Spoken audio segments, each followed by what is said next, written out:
Hello students और ज़ुओलॉजी के second year में आप सभी का बहुत बहुत स्वागत है। तो इस बार हम लोग एक बहुत ही दिलचस्प सफ़र पर निकलने वाले हैं। हम कॉर्डेट्स की फैसिनेटिंग दुनिया को समझने की कोशिश करेंगे। तो चलिए देर नहीं करते और साथ मिलकर देखते हैं कि इस सिलेबस में हमारे लिए क्या-क्या है। देखिए, इस चर्चा का मकसद सिर्फ सिलेबस के टॉपिक्स को एक-एक करके पढ़ना नहीं है, बल्कि ये समझना है कि हर यूनिट एक दूसरे से कैसे जुड़ा हुआ है और ये पूरा कोर्स आपके ज्ञान की नींव को कैसे और भी मजबूत करेगा। तो तैयार हैं? चलिए शुरू करते हैं। तो आज का हमारा प्लान क्या है? सबसे पहले हम कोर्स का एक ओवरव्यू लेंगे, फिर एक-एक करके सभी 5 यूनिट्स को गहराई से समझेंगे और आखिर में हम कुछ ज़रूरी किताबों और इस फील्ड में करियर के क्या-क्या अवसर हैं, उस पर बात करेंगे। तो चलिए सबसे पहले सेक्शन पर आते हैं, पाठ्यक्रम अवलोकन। देखिए, किसी भी सब्जेक्ट को शुरू करने से पहले ना उसके बेसिक स्ट्रक्चर को समझना बहुत ज़रूरी होता है। तो आइए देखते हैं कि इस थियरी पेपर की डिटेल्स क्या हैं। जैसा कि आप स्क्रीन पर देख सकते हैं, ये आपका कोर थ्योरी पेपर है और इसका टाइटल है कॉर्डेट्स में विविधता एवं तुलनात्मक शारीरिकी। इसका मतलब क्या हुआ?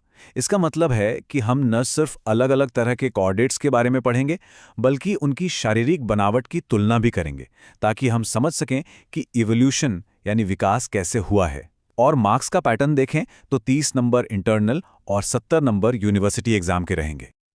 चलिए, अब हम पहली यूनिट यानी कॉर्डेट्स का परिचय से शुरुआत करते हैं। समझिए कि यहीं से हमारे पूरे कोर्स की नींव रखी जाएगी।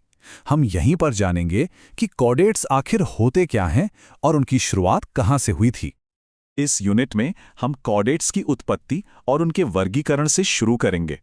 फिर हम प्रोटोकॉर्डेट्स जैसे यूरोकॉर्डेटा और सेफिलोकॉर्डेटा को देखेंगे। और हाँ, खास तौर पर हम हर्डमानिया की स्टडी करेंगे और उसके रेट्रोग्रेसिव मेटामॉर्फोसिस को समझेंगे। ये एक बहुत ही अनोखी प्रक्रिया है। सोचिए, जिसमें एक एडवांस्ड लार्वा एक सिंपल एडल्ट में बदल जाता है। ये तो विकास का एक उल्टा सफर जैसा हो गया। इसके साथ ही हम एम्फीऑक्सिस की भी स्टडी करेंगे। अब आते हैं यूनिट 2 पर, कशेरुकी वर्ग।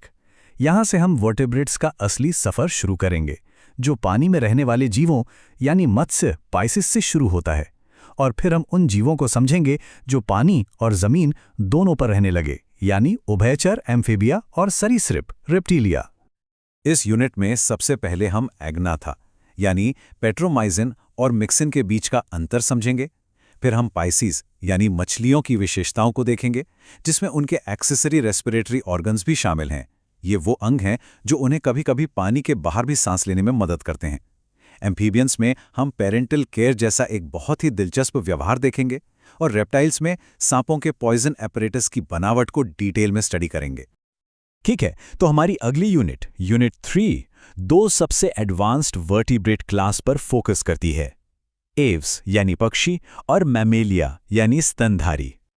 इस यूनिट में हम पक्षियों की उड़ान के पीछे की साइंस यानी एरोडायनामिक्स और उनके लंबे सफर यानी माइग्रेशन को समझेंगे। मैमल्स में हम अडैप्टिव रेडिएशन को देखेंगे, मतलब कैसे एक ही पूर्वज से अलग-अलग माहौल में रहने के लिए अलग-अलग तरह के जीव बन गए।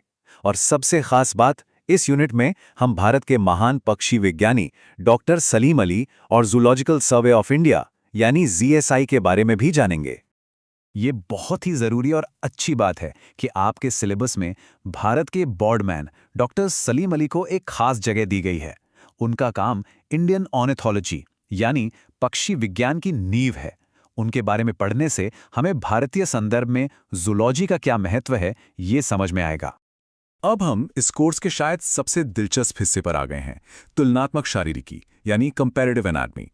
यूनिट 4 और यूनिट 5 दोनों ही इसी टॉपिक पर हैं, इसलिए इन्हें एक साथ रखा गया है। तो चलिए एक-एक करके दोनों यूनिट्स को समझते हैं। शुरुआत करते हैं यूनिट 4 से। यूनिट 4 में हम 4 मेजर सिस्टम्स पर फोकस करेंगे, इंटेग्यूमेंट यानी त्वचा, कंकाल, पाचन तंत्र और श्वसन तंत्र। हम तुलना करेंगे कि भाई एक मछली की त्वचा और एक मैमल की त्वचा में क्या फर्क है, या फिर एक पक्षी का कंकाल उड़ने के लिए कैसे बना होता है। असल में यही तो कंपैरेटिव एनाटॉमी का मजा है। और अब यूनिट 5, इसमें हम इसी तुलनात्मक अध्ययन को और आगे बढ़ाएंगे। इस बार हम सर्कुलेटरी सिस्टम यानी दिल और महाधमनी चापों को देखेंगे, नर्वस सिस्टम यानी ब्रेन और यूरिनोजेनिटल सिस्टम को कंपेयर करेंगे।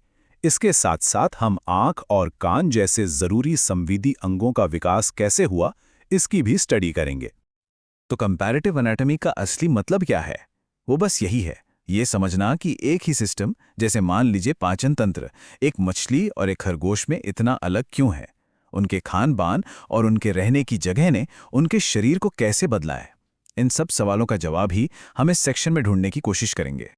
अच्छा, तो अब जब हमने पूरा सिलेबस समझ लिया है, तो आखिरी सेक्शन में हम ये देखेंगे कि इस पढ़ाई के लिए कौन-कौन से रिसोर्सेज हमारे पास हैं और इस सब्जेक्ट को पढ़ने के बाद करियर के कौन-कौन से रास्ते हमारे लिए खुल सकते हैं। आपके सिलेबस में रेफरेंस बुक्स की एक बहुत अच्छी लिस्ट दी गई है। इनमें से a text book of zoology जो पार्कर और हैजवेल की है, और आर.एल. कोटपाल की किताबें, ये स्टैंडर्ड टेक्स्ट बुक्स हैं। ये आपके लिए बहुत बहुत ज़्यादा उपयोगी होंगी। ये किताबें आपको हर टॉपिक की एक गहरी समझ देंगी। देखिए, किताबों के साथ साथ अपनी लर्निंग को और बेहतर बनाने के लिए डिजिटल प्लेटफॉर्म्स का भी इस्तेमाल ज़रूर करें। NPTEL और स्वयं पर आपको इस सब्जेक्ट से जुड़े बहुत अच्छे वीडियो लेक्चर्स और कोर्स मटेरियल फ्री में मिल सकते हैं।